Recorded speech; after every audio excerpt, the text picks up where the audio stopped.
The question that should have bound me forever was met with an entirely different answer, one that stunned everyone present. The cleric's words reverberated through the crowded chapel, posing the query that usually determines my destiny. Margaret, do you accept Mark as your lawfully joined spouse? I remained in my pale gown, sensing every gaze in that holy place pierce me like fiery beams.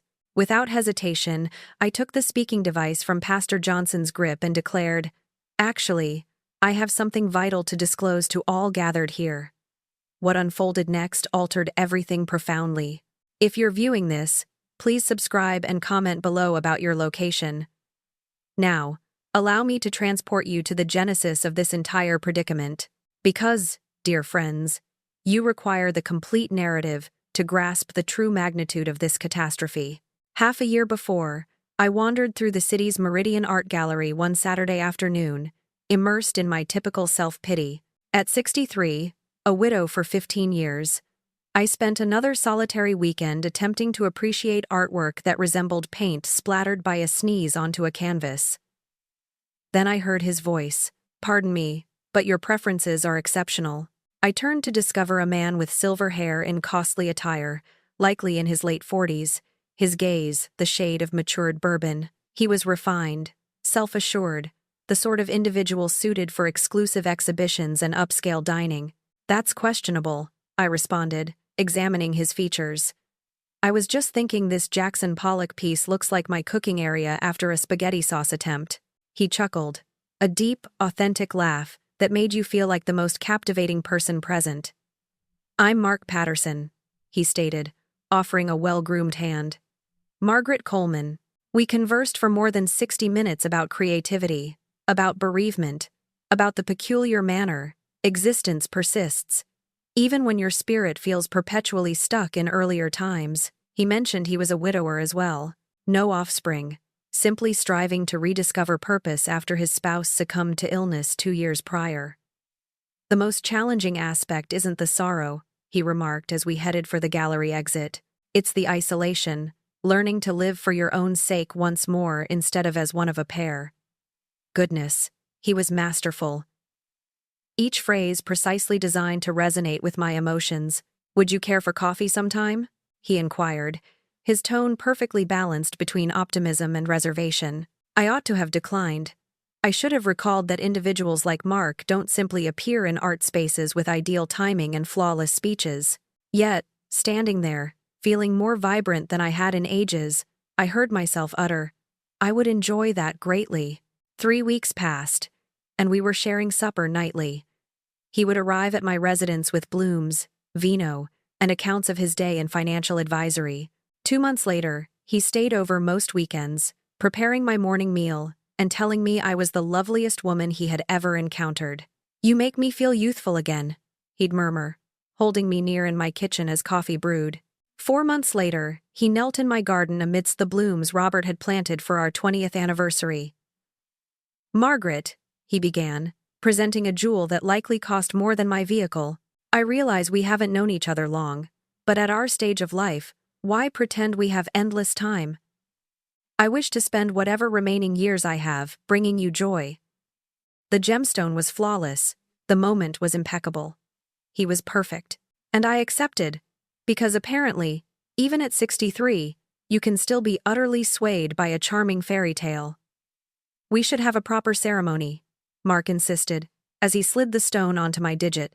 "You deserve to be honored, to walk that passage like the monarch you are." 6 months to orchestrate my dream nuptials. 6 months of believing I had found my second opportunity for happiness. If only I had known that the charming fellow was actually a cunning predator in very expensive attire. But standing at that platform, finally understanding the reality about Mark Patterson, I realized something crucial. This narrative wouldn't conclude with me being consumed. It would end with me being the one pursuing. The morning after Mark proposed, I contacted Daniel with the news. "You're getting married?" My son's voice rose so high only canines could detect it. "Mother, that's amazing. When do I get to properly meet him?" "This weekend. I'm preparing Sunday dinner for all of you." Saturday evening arrived with Mark, carrying costly wine and his most engaging grin. Daniel and Lana appeared with flowers and barely contained inquisitiveness about the mysterious new betrothed. I observed from the cooking area as Mark captivated my household. He possessed a knack for making everyone feel like the most significant person in the room, a talent I was only beginning to appreciate. So, Mark, what do you do? Daniel inquired, settling into the sitting room with his ale. Investment consulting, Mark replied smoothly. I assist individuals like your mother in managing their portfolios, safeguarding their holdings. The affluent require guidance on how to make their capital work for them. Affluent? Since when was I wealthy? I had Robert's life insurance funds and my teaching stipend, but I wasn't exactly swimming in riches. That's ideal, Lana interjected, leaning forward with keen interest. Margaret definitely needs someone overseeing her finances. There was something in her phrasing that made me grasp my serving spoon a bit more firmly, as if I were a helpless elderly woman unable to manage a ledger. I've managed my money perfectly for 15 years, I called from the kitchen. Of course you have, darling, Mark replied. But wouldn't it be pleasant to have expert assistance? During dinner, I began noticing things. Minor details that probably meant nothing but felt like everything. The way Lana kept stealing glances at Mark when she thought no one was looking. How Mark's hand lingered just a fraction too long when he passed her the condiment. The way they both seemed to find each other amusing in a manner that excluded the rest of us. So, when's the momentous day? Lana asked, carving her steak with more force than necessary. October 15th, I stated. Nothing too grand. Nonsense, Mark interjected, reaching over to gently hold my hand. A woman like Margaret merits the wedding of her dreams. Large church, beautiful reception, the whole affair. Daniel raised his chalice to fresh starts and renewed opportunities. We all toasted, but I couldn't shake the feeling that something was slightly discordant about the entire evening. Perhaps it was the way Mark kept checking his cellular device beneath the table, or how Lana seemed more focused on examining my fiancé than celebrating with me. After Daniel and Lana departed, Mark helped me tidy up. Your family is wonderful, he commented, wrapping his arms around me from behind as I rinsed dishes. They are. Daniel's a good man, and Lana seems protective of him.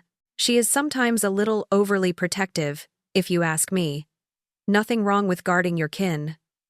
That night, Mark's phone vibrated continuously with messages, one after another, like corn popping. Popular fellow, I observed. Client emergency, he explained, silencing the device. Some individuals get anxious about their holdings after hours. On a Sunday night, money never rests, my dear. Over the subsequent weeks, I immersed myself in wedding preparations with an enthusiasm that startled me. 300 attendees, a live ensemble, blooms everywhere. Mark insisted on covering most expenses, which should have been romantic, but somehow made me uneasy. I can afford my own nuptials, I informed him one afternoon, as we sampled desserts. I know you can, darling.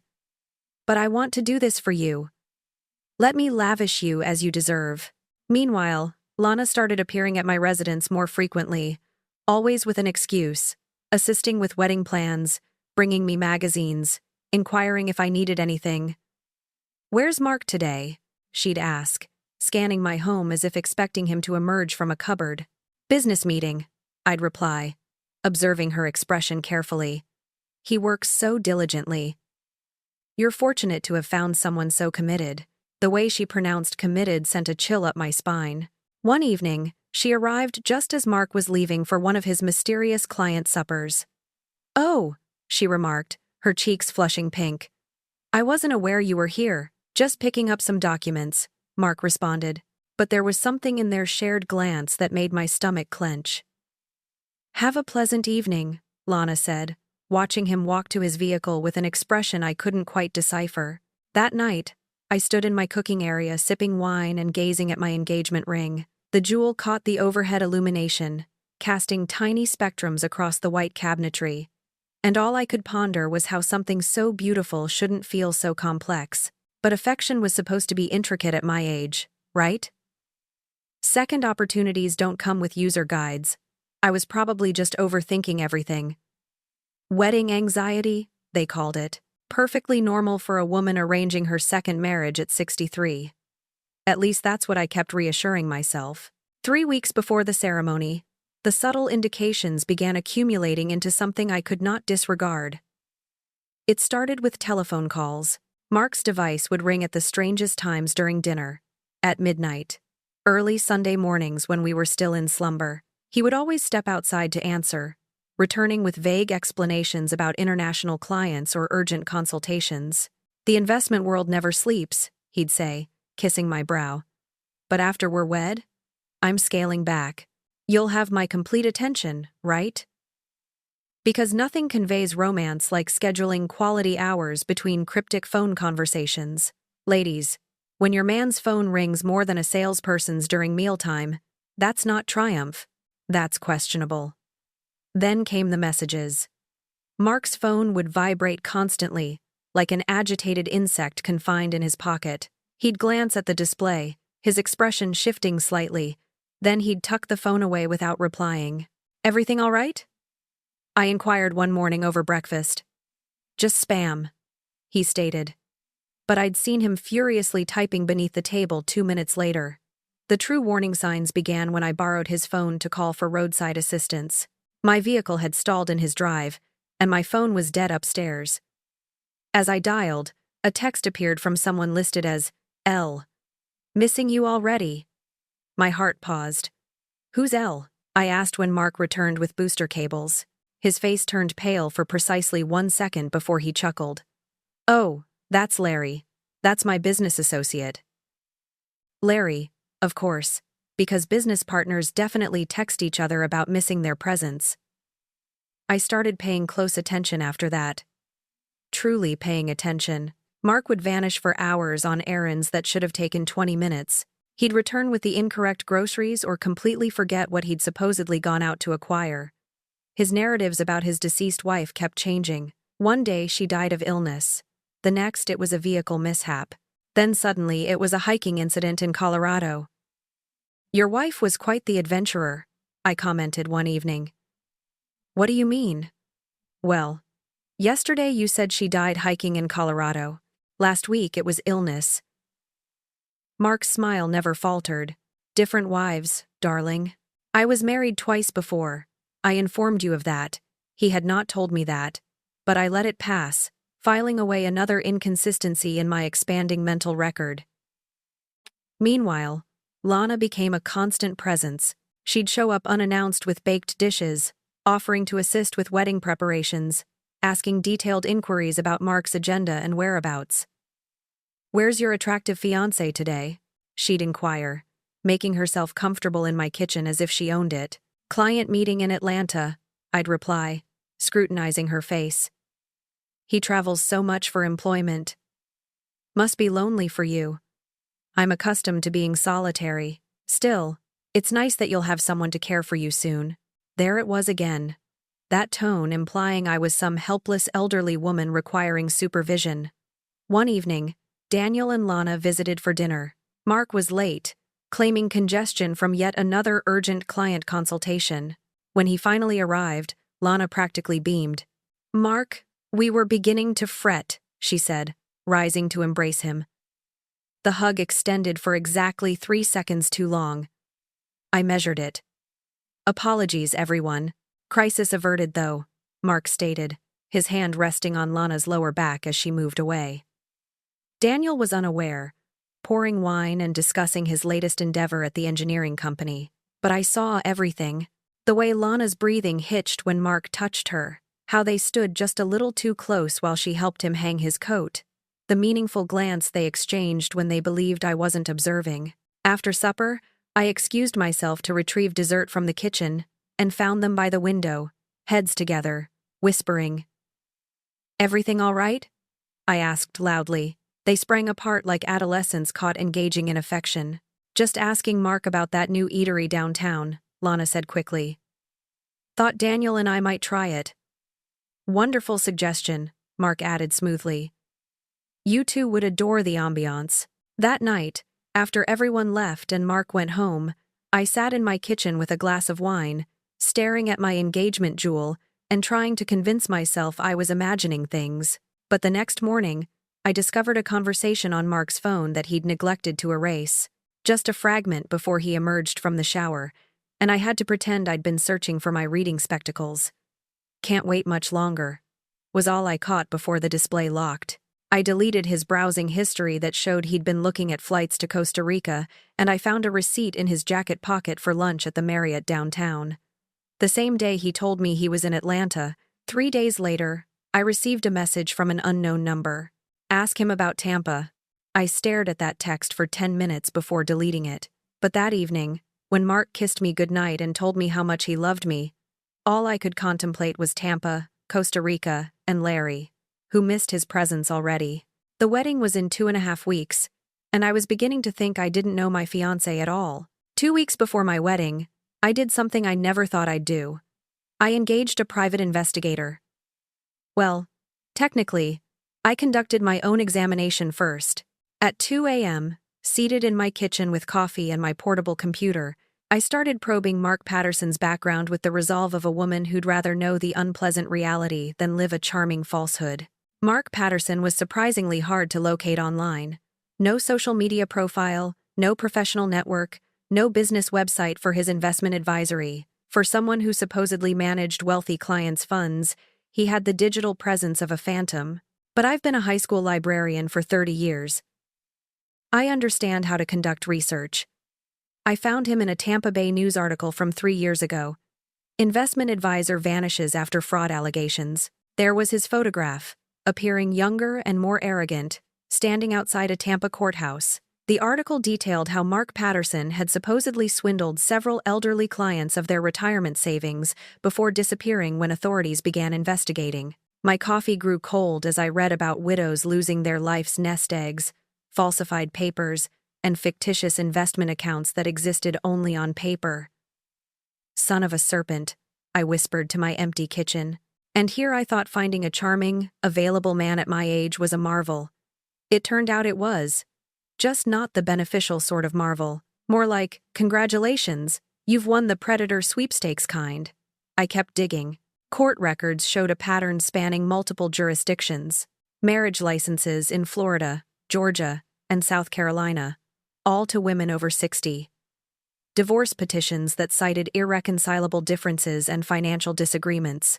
A bankruptcy filing under the name Martin Pierce. A protective order from someone named Patricia Palmer. By dawn, I had printed everything. The evidence was damning, but I needed to know about Lana. Was she a casualty or an accomplice? That afternoon, I did something that felt utterly irrational. I trailed her. Yes, you heard correctly. At 63, I'd become the type of woman who performs surveillance operations in hotel entryways. Apparently, there's no age limit on acquiring new competencies when your family is being dismantled by professionals. Lana left Daniel's workplace at midday and drove directly to the Marriott downtown, the same hotel where Mark had seemingly been having lunch instead of attending meetings in Atlanta. She ascended to the 8th floor using an access card she retrieved from her purse. I waited in the lobby for 2 hours. When she descended, her coiffure was disheveled, and her lip color was absent. Mark came down 5 minutes later, adjusting his necktie. My spirit shattered and solidified simultaneously. That evening, Mark arrived with Thai takeaway and flowers, behaving as if nothing had changed. "You seem quiet tonight," he observed, arranging plates on the table. "Just weary. Wedding planning is exhausting. 2 weeks and we'll be on our honeymoon in Maui. Just you and me and the ocean." I smiled and nodded, portraying the part of the loving fiancé while my mind raced through everything I'd uncovered. "Mark, may I ask you something?" "Anything, darling? Have you ever been to Tampa?" His fork paused midway to his mouth. "Tampa? Why do you inquire?" "Just curious. Someone mentioned you might have worked there. Must be mistaking me for someone else." "I've never worked in Florida," another falsehood to add to the heap. After dinner, while Mark showered, I finally did what I should have done weeks ago. I systematically examined his phone. The security code was 1947, which was probably his actual birth year, though I doubted even that was precise. Men never alter their passcodes. They just append digits that hold significance for them. What I found made my stomach churn. Months of intimate messages between Mark and Lana. Images I didn't wish to view. Detailed conversations about my daily schedule, my fiscal standing, even my medication regimen. She retires early on weeknights, read one message from Lana. Usually asleep by 10. Mark's reply. Perfect. Gives us more time. But the most disturbing message was from just last week. 2 more weeks and we're home free. The old woman trusts me completely. Lana's response. I still feel guilty sometimes. Mark. Don't. She's had 63 years of joy. Now it's our turn. I captured screenshots of everything, then meticulously deleted the proof of my intrusion. When Mark emerged from the bathing area, I was seated on my bed in my sleepwear, appearing suitably drowsy and credulous. Come here. Beautiful, he stated, reaching for me. I allowed him to embrace me. Let him murmur sweet deceptions about our shared future. Let him believe he'd successfully duped another solitary widow. But internally, I was orchestrating his complete and utter annihilation. The next morning, I contacted my legal counsel. Margaret, how are the wedding preparations progressing? Interesting question, Janet. I need some counsel about safeguarding my holdings. From what? From a predator in charming attire. That afternoon, I sat in Janet's office, spreading my printed evidence across her conference table like playing cards. Good heavens, Margaret. This man is a habitual offender. I know. The question is, what do I do about it? Cancel the wedding, report him to the authorities, protect yourself, or... Janet scrutinized my face carefully. You have something else in mind. I want to ensure he never does this to another woman. And I want everyone who's been lying to me to face the ramifications of their choices. What are you contemplating? I'm thinking that Mark Patterson anticipates a wedding in 12 days, and he's going to receive exactly what he deserves. The wedding invitations had already been dispatched. 300 guests expecting to witness a beautiful late-in-life romance. They were going to get a narrative, all right, just not the one they arrived for. 11 days before my wedding, I made a choice that would have astonished my younger self. I was going to let Mark Patterson walk into his own snare. I awoke that morning with absolute clarity of purpose. Mark had already departed for another one of his enigmatic client meetings, leaving behind designer fragrance and the lingering aroma of deceit. But I wasn't going to expose him yet, not when I could wait and inflict maximum damage before maximum observers. I called Janet, my attorney, first thing. I need you to prepare some documents, I informed her quietly. What kind of documents? The kind that safeguard every penny I possess and ensure that certain individuals face the full ramifications of their actions. Margaret, are you certain about this approach? You could just cancel the wedding and let him vanish to target the next lonely widow. I don't think so. Janet sighed, but consented to prepare protective financial papers that wouldn't become effective until after the ceremony. Next, I contacted Pastor Johnson at the church. Margaret, dear, how may I assist you? Father, I need to make some adjustments to the wedding ceremony. Nothing major. Just wish to add some personal comments. Of course, affection makes people desire to speak from the soul. If only he knew what my heart was planning to articulate.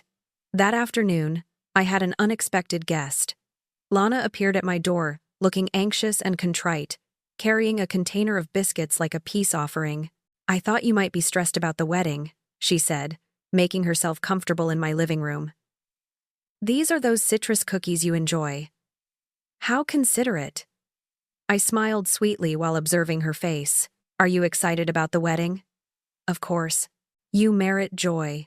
I do, don't I? After 15 years alone, I merit a man who's honest, loyal, and truly loves me.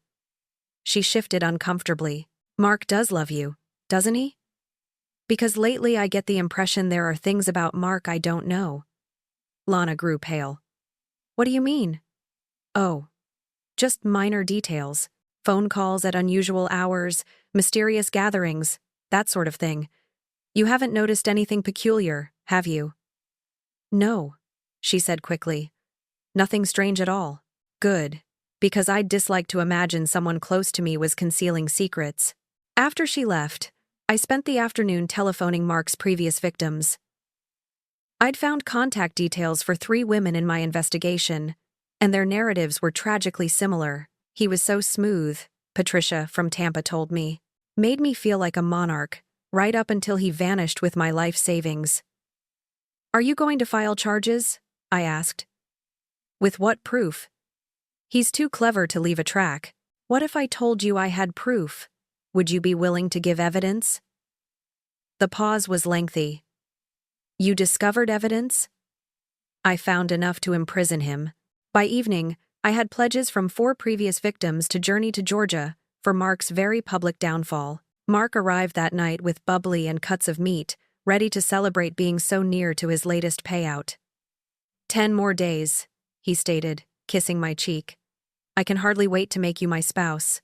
Our wedding will certainly be memorable, I replied. Over dinner, I performed my role flawlessly, the excited bride to be hanging on his every utterance, inquiring about our honeymoon plans, our shared future. I've been thinking about our finances after the wedding, I said casually. Should I add you to my accounts immediately? His gaze brightened. Whatever makes you comfortable, darling. I just want to care for you. I don't know what I did to deserve you. You're special, Margaret. Unique. The irony was lost on him, but I savored every part of it.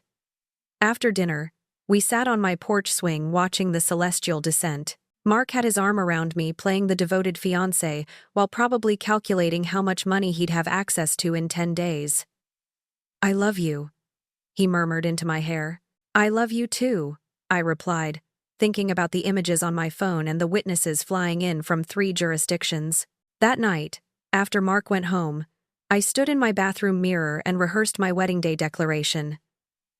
The words that would expose him, reveal Lana's betrayal, and liberate me from this elaborate deception. 10 more days of pretending, 10 more days of letting him believe he'd triumphed. But on day 11, standing at that altar in front of 300 witnesses, I was going to give Mark Patterson and Lana Thompson the performance of their lifetimes. I tried on my wedding gown one more time, admiring how the ivory silk caught the illumination. Money well spent for what was going to be the most costly lesson Mark Patterson ever learned. He thought he was marrying a naive widow with more money than sense. Instead, he was about to marry his own undoing, and I couldn't wait to see his expression when he realized the difference. The next morning, I received a message from an unknown number. He's planning to access your accounts during the honeymoon. Be careful. I smiled and typed back. Thank you, but I'm far ahead of him. 10 more days. I could hardly wait. The morning of my wedding, I woke up before dawn with a strange sense of tranquility. Today was the day Mark Patterson would learn that not every widow makes an easy target. I was in my robe having coffee when my phone vibrated with a text from Mark. Can't sleep. Too excited to marry you today. See you at the altar, my affection. See you there, I typed back, then immediately erased the message thread.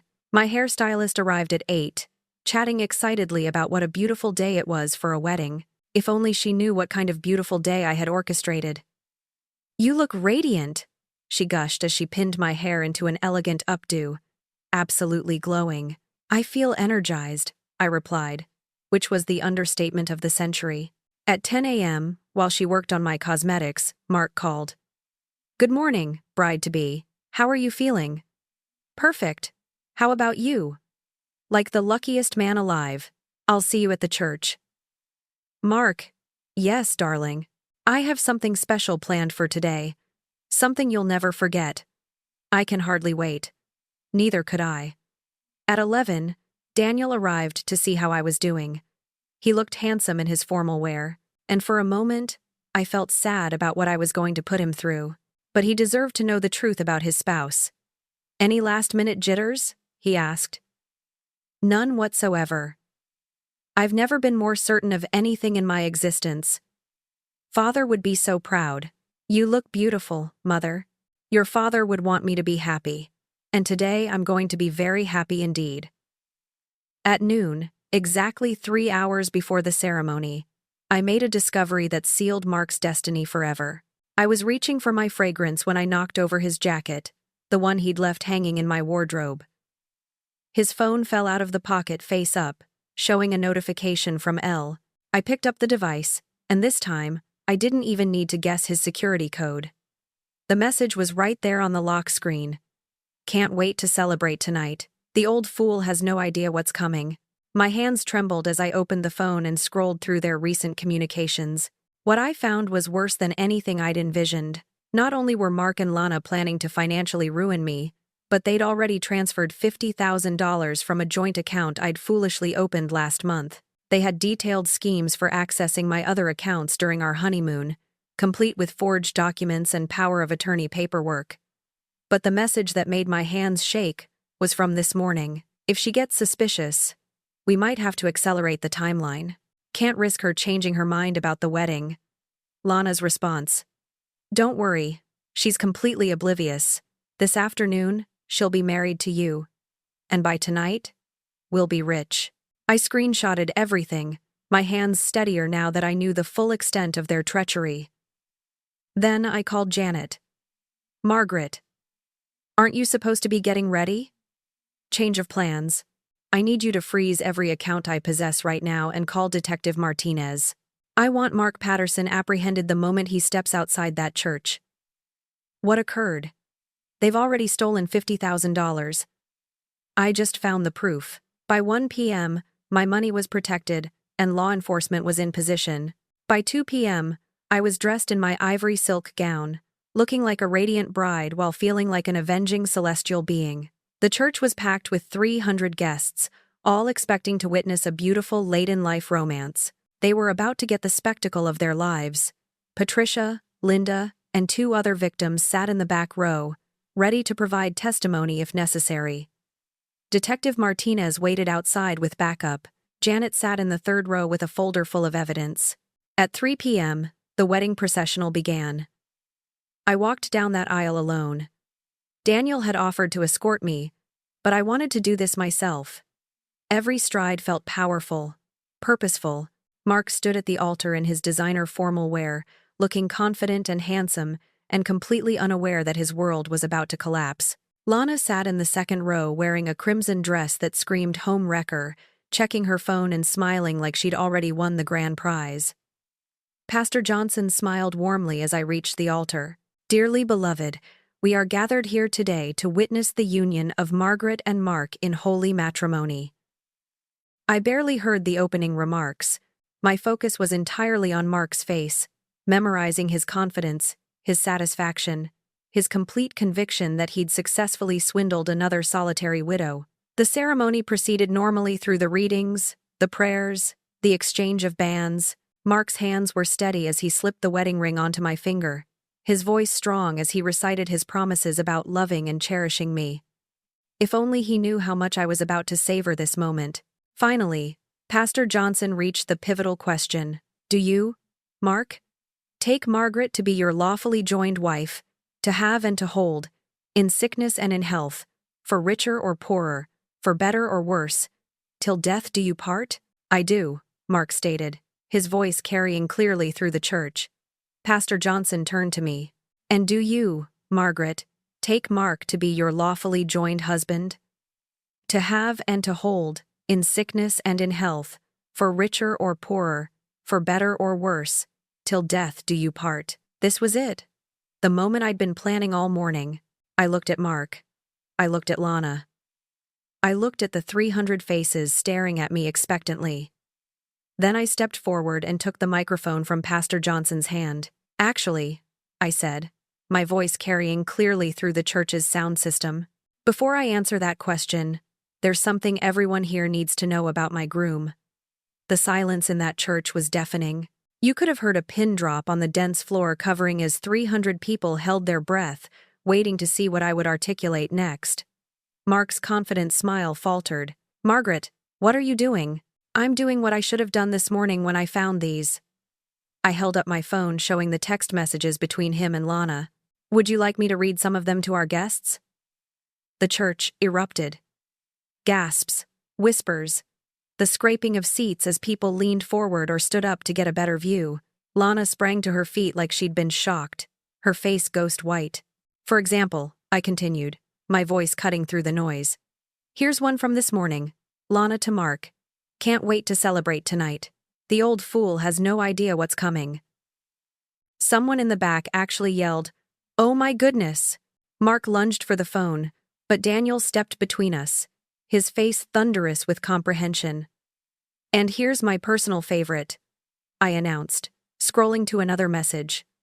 Mark to Lana. She's completely clueless.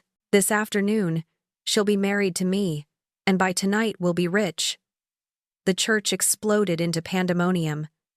People were standing, shouting, gesturing. Several guests were already retrieving their phones to record. Mark's presumed friends were heading for the exits. "This is madness," Mark yelled over the commotion. "She's having some kind of breakdown." "Am I?" I asked, my voice deadly calm in the wireless speaking device. "Then perhaps you can explain this bank statement showing $50,000 transferred from our joint account to an account in the Cayman Islands." I held up the printed evidence Janet had prepared. "Or these forged power of attorney documents, giving you access to all my assets during our honeymoon." Pastor Johnson was frantically trying to restore order, but nobody was listening. Half the congregation was taking pictures. The other half was arguing loudly about what they just witnessed. "Ladies and gentlemen," I continued, my voice rising above the chaos, "I'd like you to meet Mark Patterson, also known as Martin Pierce, also known as Michael Palmer, wanted in 3 states for investment fraud, married at least 6 times, all to wealthy widows, who mysteriously lost their life savings shortly after saying, 'I do.'" That's when Mark made his gravest error. Instead of attempting to talk his way out of it, he fled. He pushed past Pastor Johnson, shoved through the front row of guests, and bolted for the side exit, which was exactly where Detective Martinez was waiting with restraints. "Mark Patterson, you're under arrest for wire fraud, identity theft, and conspiracy to commit grand larceny." The church was in complete uproar now, but I felt perfectly calm. Lana was sobbing hysterically in the second row. Daniel was staring at his wife with absolute disgust and betrayal. The photographer was capturing images of everything. "Oh, and Lana," I called into the microphone, looking directly at my former daughter-in-law. "The FBI will want to speak with you about your role in this conspiracy." I hope that red dress was worth it. She tried to run, too, but several male guests blocked her path. Intelligent woman that she was, she gave up and collapsed back into her seat, crying harder. Patricia stood up in the back row and started applauding. Then, Linda joined her. Within seconds, half the church was applauding like I'd just given the performance of my life, which, in a way, I had. Detective Martinez appeared at my side. "Missus Coleman, will require your statement." "Of course, first." I turned back to the congregation, many of whom were still applauding. "Thank you all for coming today.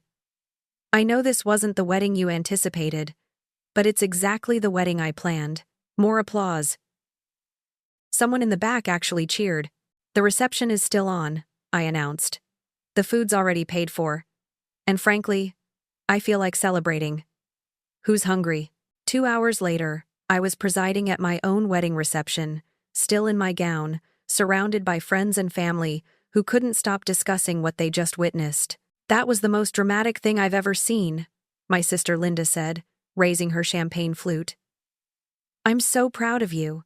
You should have seen his face when the restraints appeared," Daniel said, shaking his head. "I can't believe I trusted him. I can't believe I trusted her." Mark was a professional, honey. He deceived everyone, but you realized it eventually after they'd already stolen $50,000. Daniel winced. "Will you recover it?" "Some of it. Janet's already working on asset retrieval, but honestly, it was worth losing that money to see Mark Patterson in handcuffs." Patricia approached our table, beaming. "Margaret, that was the most satisfying thing I've ever witnessed. Thank you for giving him exactly what he deserved. Thank you for traveling here to support me. Having his previous victims in the audience made it even sweeter." "What happens now?" "Now Mark goes to federal prison for a very long time. Lana faces conspiracy charges, and I start the next chapter of my life as a woman who knows exactly what she's capable of." That evening, after everyone went home, I sat in my kitchen, still wearing my wedding dress, sipping wine, and scrolling through the dozens of messages on my phone. News of my altar revelation was already circulating on social media. Wedding day revenge was trending. But the message that mattered most was from Daniel. "I'm sorry, Mother. Sorry I didn't see what was happening. Sorry I brought her into our family, and sorry you had to handle this alone." I typed back. I wasn't alone. I had 300 witnesses and the best son in the world backing me up. The next morning brought calls from journalists, federal agents, and women across the country who'd seen my story online and wanted to share their own experiences with romance swindlers. Mark Patterson had given me something valuable, even though he'd never intended to. Proof that I was stronger, smarter, and more formidable than anyone, including myself, had ever imagined. And that knowledge was worth far more than $50,000. The morning after my spectacular wedding day unraveling, I awoke in my own bed, still slightly hungover from bubbly and righteousness, to find my phone vibrating with notifications. Apparently, someone had posted video of my altar revelation online, and it was going viral. Wedding Day Revenge had over 50,000 shares. My righteous takedown of Mark Patterson was being hailed as everything from empowering to savage to the revenge fantasy every woman needs to see. But the real calls started around 8 a.m. "Mrs. Coleman, this is Agent Rodriguez with the FBI. We need to discuss Mr. Patterson's broader criminal enterprise." Broader criminal enterprise. That sounded ominous. How much broader are we talking? We've identified at least 12 other victims across 6 states, possibly more. Your evidence has been crucial in connecting multiple cases. What about Lana? She's cooperating fully, providing details about recruitment methods, target identification, financial transfers. Seems she wants to minimize her own charges. Of course, she did. Lana always was more astute than she pretended to be. That afternoon, I had an unexpected guest. Mark's previous victim, Patricia from Tampa, was standing on my doorstep with a bottle of wine and a huge smile. "I had to come thank you in person," she said, making herself comfortable in my living room. "What you did yesterday was every victim's dream come true. How did you hear about it so fast? Honey, your wedding day exposure is all over social media. My sister in Oregon sent me the video this morning. We spent the afternoon comparing notes about Mark's techniques.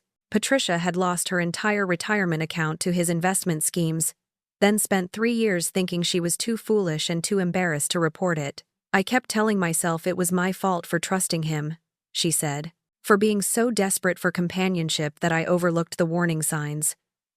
That's what predators rely on, our shame and silence. But you didn't stay silent." "Absolutely not. I got loud and I'm planning to get louder." That evening, Daniel came by looking worn and bewildered. Lana had been arrested that morning and was sitting in county jail awaiting a bail hearing. "I keep thinking I should feel something," he said, slumping into my kitchen chair.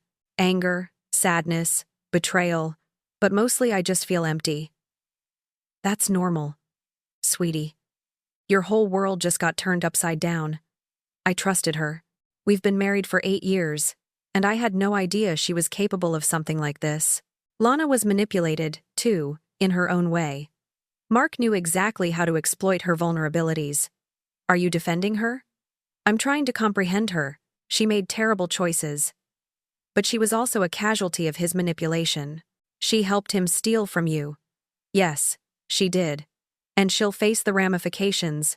But hating her won't help either of us heal." Friday brought more FBI interviews and the revelation that Mark's operation was even more extensive than anyone had realized. Agent Rodriguez arrived with a thick file and a grim expression. "We've now identified 17 confirmed victims," he told me, spreading photographs across my dining room table, total losses exceeding $2 million. I studied the faces, women ranging from their 50s to their 80s, all looking hopeful and happy in what were obviously engagement or wedding pictures. How many other Lanas were there? At least 4 that we can confirm. Local accomplices who helped identify targets and gather intelligence.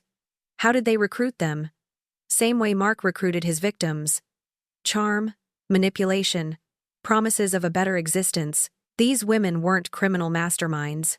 They were lonely, financially struggling, and susceptible to someone who made them feel significant. That evening, I received a call that changed everything. Mrs. Coleman, this is Sarah Mitchell from the Phoenix Journal. I'd like to write a story about romance frauds using your case as the central piece. Would you be interested?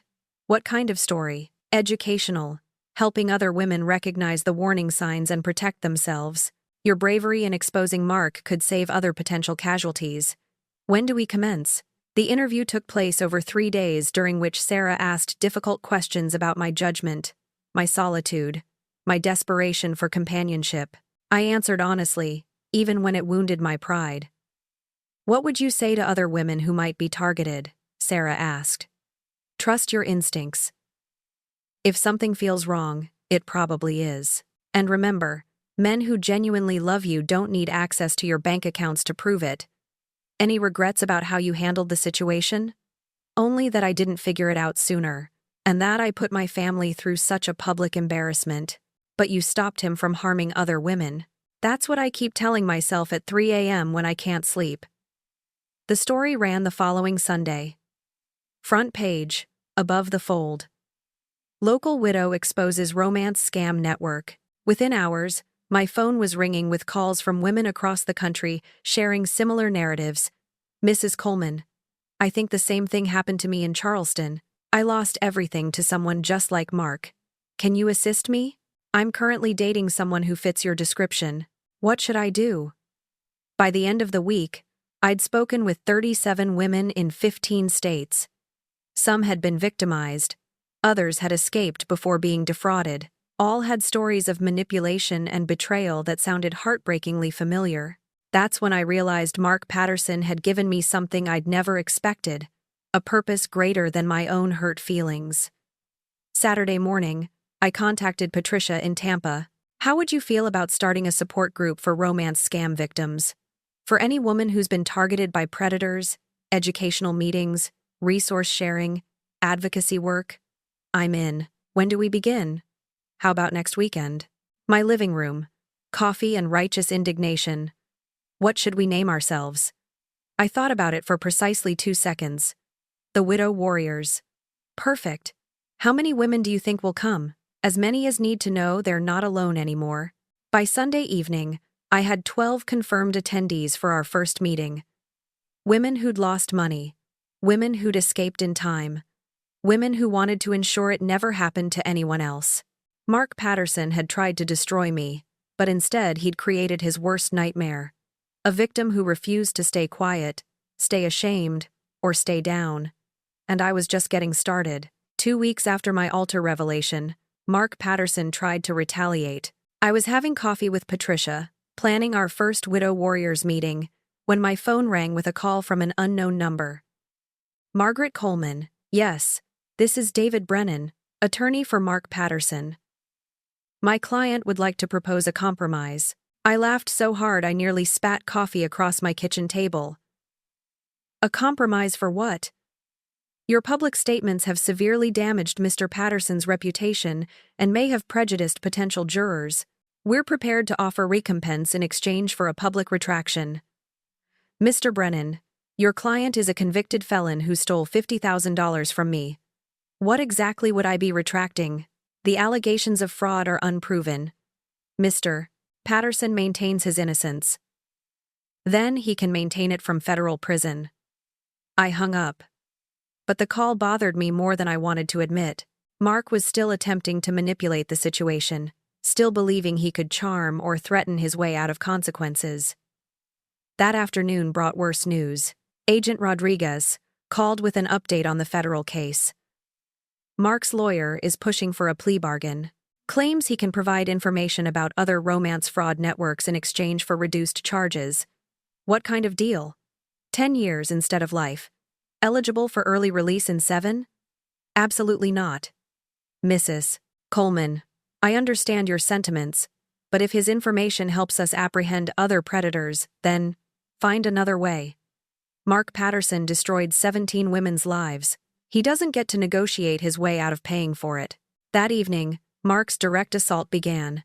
Someone had posted my personal details online, my address, phone number, even my teaching background. The harassment started immediately. Phone calls at all hours, fake food deliveries, strangers appearing at my door claiming to be reporters. Daniel came over after the third pizza delivery I hadn't ordered. "Mother, this is getting frightening. Maybe you should stay somewhere else for a while. I'm not being driven out of my own home by a criminal in jail and his pathetic supporters. But what if someone dangerous appears? Then I'll handle it the same way I handled Mark, by being smarter, stronger, and more prepared than they expect." Friday brought the most disturbing development yet. Lana, who'd been out on bond, appeared at my door looking desperate and depleted. "Margaret, please. I need to speak with you." Against my better judgment, I permitted her entry. "I'm sorry," she said, collapsing into my living room chair. "I'm so sorry for everything. I never intended for it to go that far." "How far did you intend for it to go?" "I don't know. Mark said you were lonely, and he was keeping you company. He said wealthy widows needed someone to look out for them, and you believed him." I wanted to believe him. He made me feel special, important, like I mattered. I studied her face, looking for signs of deceit, but saw only exhaustion and regret. "Lana, you're 20 years younger than me and married to my son. If you believed Mark chose you for your sparkling personality instead of your access to our family, you're even more naive than I was. I know that now. Do you? Because the FBI says you helped him identify other targets. That sounds less like being deceived and more like being an active participant." She started weeping. "I didn't know he was married to other women. I thought I was special. You thought wrong. Mark Patterson doesn't love anyone except money. You were a tool to him, nothing more." "What's going to happen to me?" "That depends on how much you help the FBI catch other predators in his network. I've told them everything I know. Then you'll probably get a few years in minimum security instead of decades in federal prison. Count yourself fortunate." After she left, I sat in my kitchen feeling oddly sad. Lana had made terrible choices, but she'd also been victimized by Mark's manipulation. The difference between us was that I'd figured out his game in time to fight back. Saturday brought the first Widow Warriors meeting. 12 women gathered in my living room, ranging in age from 52 to 78. Some had lost money to romance scams. Others had escaped before being defrauded. All had stories of manipulation and betrayal. "The goal isn't vengeance," I explained, opening the meeting. "It's prevention and support. We're going to ensure no other woman goes through what we experienced." "How do we achieve that?" asked Dorothy, a 70-year-old from Birmingham who'd lost her husband's military pension to a swindler. "Education, advocacy, and making noise. We're going to teach women to recognize the warning signs, trust their instincts, and never suffer in silence." Patricia had prepared a presentation about common scam strategies. Dorothy shared resources for financial protection. Linda from Jacksonville discussed legal remedies for victims. By the end of the evening, we had plans for community presentations, social media campaigns, and collaborations with local law enforcement agencies. "One more thing," I announced as the meeting concluded. "A journalist wants to write a book about romance frauds using our stories. Everyone interested in participating?" Every hand rose. Sunday morning brought a call that made everything worthwhile. "Coleman, this is Amanda from Seattle. I saw your story online. I think I'm being targeted by someone like Mark, and I want to know what to do." I grabbed a writing instrument and notepad. "Tell me everything." Amanda's story was familiar. A charming man who'd appeared shortly after her husband's passing, moving quickly toward matrimony and asking questions about her finances. "What should I do?" she asked. "First, trust your instincts. If something feels wrong, it probably is. Second, conduct a background check. Real name, criminal history, financial records. Third, never give anyone access to your money until they've proven themselves over time." "How much time?" "Years, not months. Love can wait." Your financial security cannot be replaced. After I hung up, Patricia called with news. I just spoke with a woman in Denver. She's been dating someone who matches Mark's description perfectly, even down to the deceased wife story. Same network? Has to be. I gave her your number. By noon, I'd received calls from 6 more women across 4 states, all reporting suspicious behavior from men who fit the romance scammer profile. The widow warriors weren't just supporting victims anymore. We were actively preventing new ones. That evening, I received one final call that changed my perspective completely. Is this Margaret Coleman? Yes. This is Detective Sarah Chen, with Seattle PD. We arrested a man today for attempting to defraud an elderly woman. She said you told her to call us, Amanda. Yes. Her quick thinking and your advice prevented her from losing over $100,000. I hung up feeling something I hadn't experienced since this whole nightmare began. Pure, uncomplicated joy. Mark Patterson had tried to destroy my faith in love, my trust in people, and my financial security. Instead, he'd given me the most meaningful work of my life. 3 months after my wedding day revelation, I sat in a federal courthouse watching Mark Patterson's sentencing hearing. The judge, a no-nonsense woman in her 60s, listened impassively as Mark's lawyer pleaded for leniency. Your Honor, my client deeply regrets his actions and has provided valuable cooperation to law enforcement. Judge Harrison wasn't convinced. Mr. Patterson, you systematically targeted vulnerable women, exploited their grief and loneliness, and stole their life savings. The court has reviewed testimony from 19 victims across 7 states, representing total losses exceeding $2.8 million. In the gallery behind me sat 8 of Mark's victims who'd flown in to witness his downfall. When the judge sentenced him to 25 years in federal prison without possibility of early release, I heard quiet sobs of relief. Furthermore, Judge Harrison continued, the court is recommending you serve your sentence in maximum security given your history of escape attempts and continued efforts to manipulate the legal system. Mark's face went gray. He'd been counting on charm and cooperation to earn him minimum security and early parole. Instead, he was looking at dying in prison. Perfect. Lana received 3 years in minimum security 2 weeks later. Her cooperation with federal investigators had reduced her potential sentence by 7 years.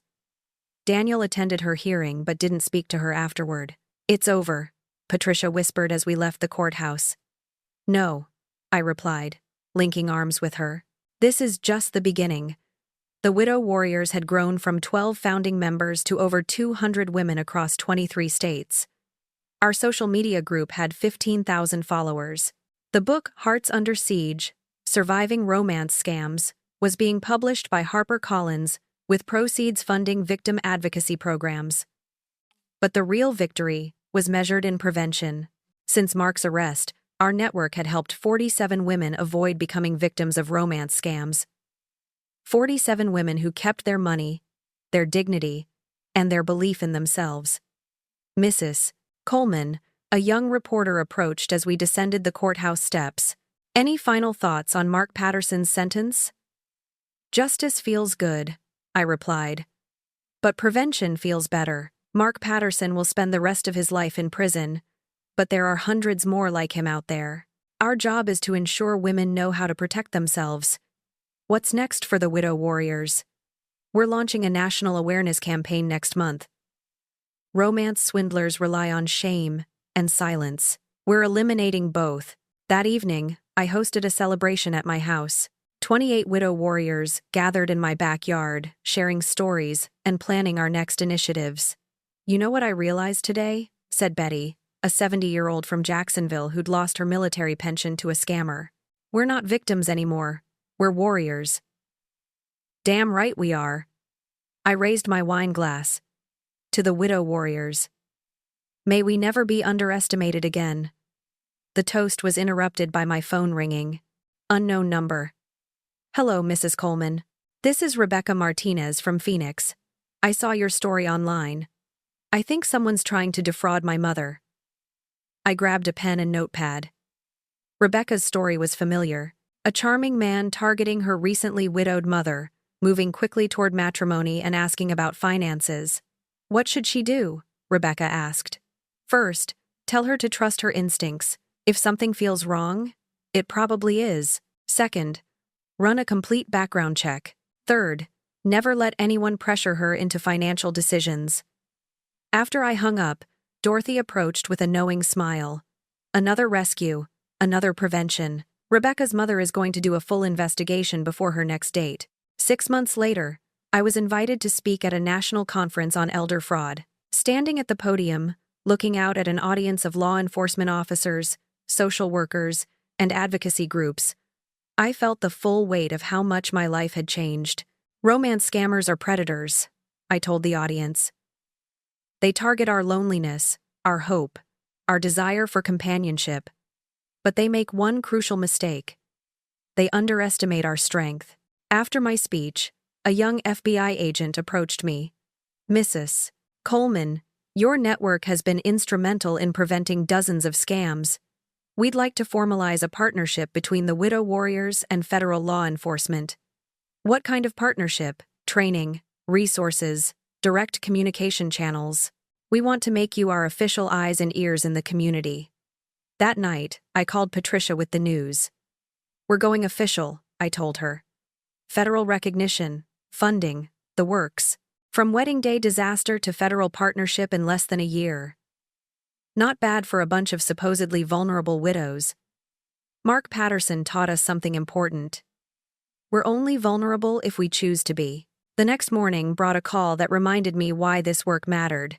Mrs. Coleman, this is Helen from Portland.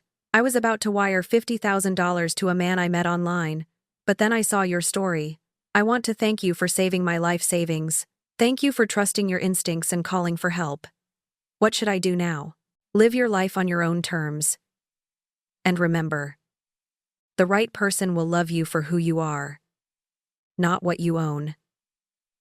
As I hung up, I thought about Robert, my first husband. He'd been a good man who'd loved me genuinely, without agenda or manipulation. Mark's betrayal had made me question everything about love and trust. But the widow warriors had taught me something important. The problem wasn't my capacity for love. It was my willingness to ignore red flags in favor of romantic fantasy. Never again. That afternoon, I drove past the Meridian Art Gallery, where I'd first met Mark. The same paintings hung on the walls, including that Jackson Pollock reproduction where our conversation had begun. A silver-haired gentleman was studying the painting, probably in his early 70s. Well-dressed and distinguished. He turned as I approached. Beautiful piece, don't you think?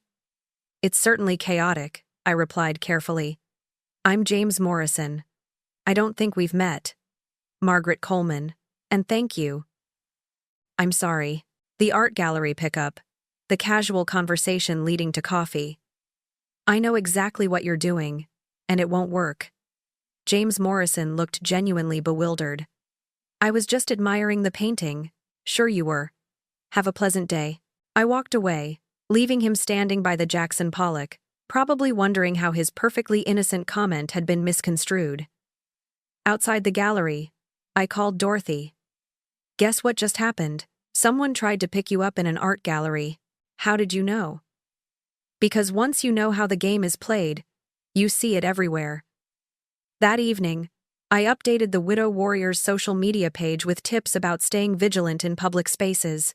Within an hour, it had dozens of comments from women sharing their own recent encounters with potential swindlers. A year ago, I'd been a lonely widow, susceptible to smooth-talking predators who saw me as an easy target. Today, I was Margaret Coleman, educator, advocate, and professional nightmare for romance scammers everywhere. Mark Patterson had tried to destroy me, but instead he'd created his worst enemy, a victim who refused to stay quiet and had turned her pain into power. The war against romance scammers was far from over, but we were winning one battle at a time, and I was just getting started.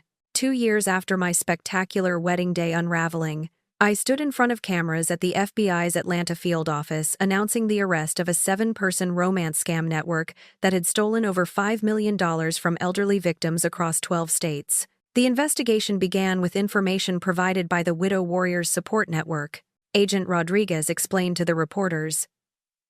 Their vigilance and cooperation have been instrumental in protecting vulnerable adults from financial predators. In the 2 years since Mark's arrest, our little support group had evolved into a national organization with over 3,000 members. We'd helped prevent 247 confirmed romance scams, recovered $1.8 million for victims, and worked with law enforcement to prosecute dozens of criminals. But the real victory was personal. I transformed from a heartbroken widow into someone I actually liked and respected. After the press conference, Patricia and I drove to the federal prison where Mark was serving his sentence. Not to visit him. Goodness knows I never wanted to see his face again, but to meet with other inmates, victims who were still struggling with shame and isolation. 2 years ago, I would never have imagined I'd be counseling people in a prison, Patricia said as we drove through the facility gates. 2 years ago, I was planning to marry a sociopath. Life has a weird sense of humor. The victim support meeting was held in a sterile conference room with 8 women ranging from their 40s to their 70s. All had been victimized by romance scammers. All were still processing the betrayal and financial devastation. The hardest part isn't the money, said Carol, whose ex-fiancé had stolen her late husband's military benefits.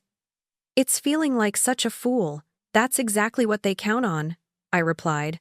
Shame keeps victims silent, and silence protects predators. The moment you start talking about what happened, you take back your power. Easy for you to say. You got revenge. I got justice. But more importantly, I got purpose. My humiliation became my weapon. After the meeting, Patricia and I stopped for coffee. Do you ever wonder what would have happened if you just called off the wedding quietly? She asked. All the time. Mark would have disappeared, found another victim, and we'd never have connected all his previous crimes. Sometimes, the dramatic choice is the right choice. Any regrets? Only that I didn't trust my instincts sooner. But I've learned that mistakes become wisdom if you're brave enough to share them. That evening, I attended Daniel's engagement party. He'd met Sarah, a nurse practitioner, 6 months earlier, and they were planning a small wedding next spring. She's nothing like Lana, Daniel told me, watching Sarah laugh with my sister across the room. Good. Lana was wrong for you in ways that had nothing to do with Mark. Do you think I can trust my judgment anymore? Your judgment was fine. You trusted your wife, which is what husbands should do. The problem was Lana's choices, not your faith in her.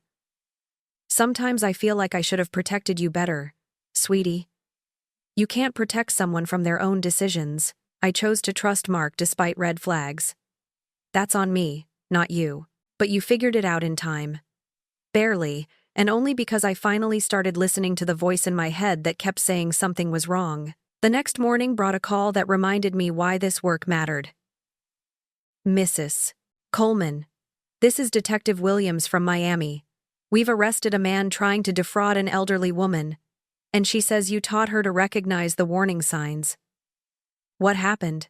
Classic romance scam setup. Deceased wife. Investment opportunities. Quick engagement.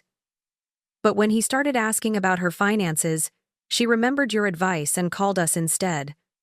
How much did she save? $200,000. Her entire retirement fund. These calls came weekly now.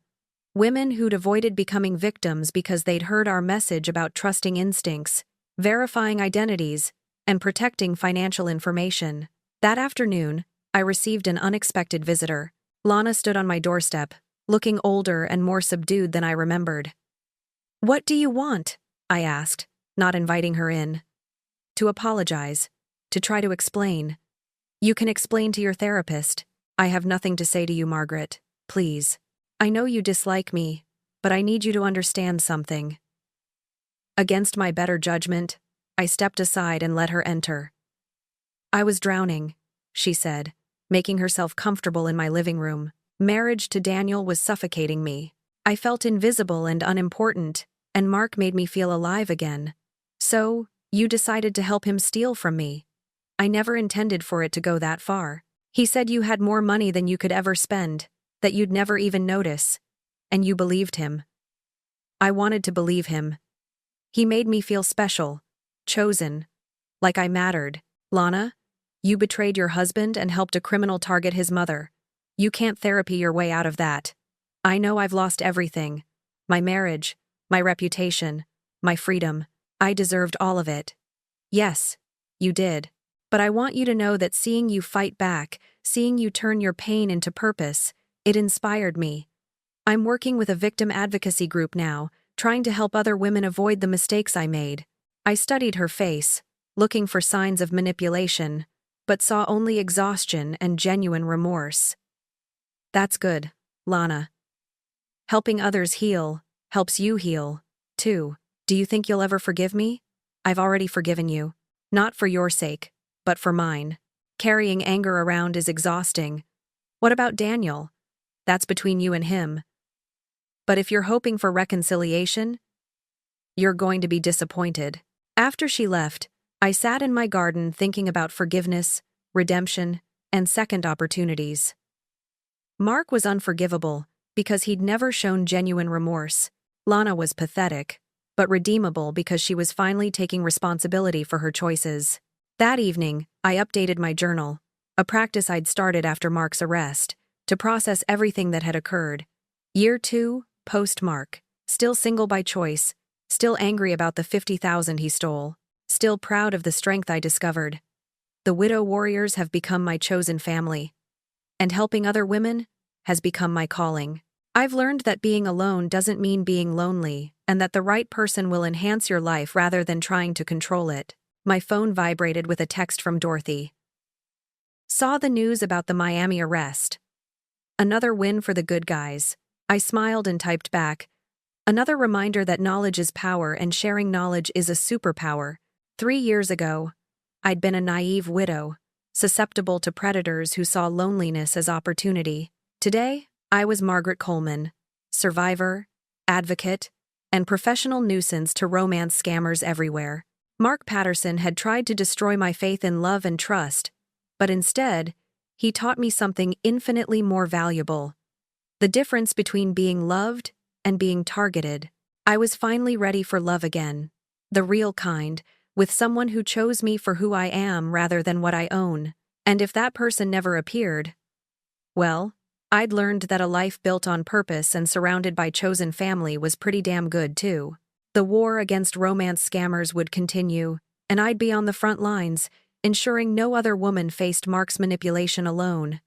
Some fairy tales end with happily ever after. Mine ended with, and she lived powerfully ever after, protecting others from wolves in charming attire. That was a much better ending. Anyway, thanks for listening. Don't forget to subscribe and feel free to share your story in the comments. Your voice matters.